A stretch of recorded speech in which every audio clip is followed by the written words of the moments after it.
కడప జిల్లా జమ్మలమడుగులో శుక్రవారం ఎమ్మెల్సీ రామసుబ్బారెడ్డి ఆధ్వర్యంలో పెంచిన విద్యుత్ ఛార్జీలను తగ్గించాలని రాష్ట్ర ప్రభుత్వానికి వ్యతిరేకంగా ర్యాలీ చేపట్టారు. స్థానిక సాయిరాం హాల్ వద్ద నుండి విద్యుత్ కార్యాలయం వరకు ర్యాలీ నిర్వహించి నిరసన వ్యక్తం చేశారు.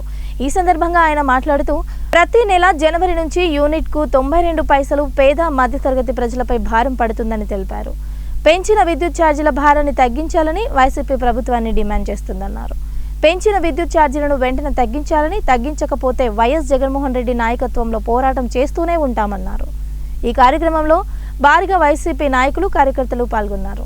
రూపాయలు డ్రాప్ చార్జెస్ కింద అదనంగా భారం వేస్తూ పేద తరగతి అదేవిధంగా పేదవాళ్ళ మీద, మధ్యతరగతి వాళ్ళ కుటుంబాల మీద భారం పడిగే విధంగా ప్రతి నెలకు ప్రతి యూనిట్ మీద అదనంగా 92 పైసలు భారం పడే విధంగా తీసుకున్న నిర్ణయానికి వ్యతిరేకంగా మరీ ముఖ్యంగా జనవరి నుంచి మరొకసారి బాదుడు కార్యక్రమం కింద 9,500 కోట్ల రూపాయలు పేద మధ్యతరగతి కుటుంబాల మీద ప్రతి నెల ప్రతి యూనిట్ కూడా 92 పైసలు భారం పడే విధంగా పెంచిన విద్యుత్ ఛార్జీలను వెంటనే తగ్గించాలని, తగ్గించేంత వరకు కూడా వైఎస్ఆర్సీపీ పార్టీ జగన్మోహన్ రెడ్డి గారి పిలుపు మేరకు పోరాటం చేస్తూనే ఉంటుందనేది కూడా మీ అందరికీ కూడా మనవి చేస్తున్నాం.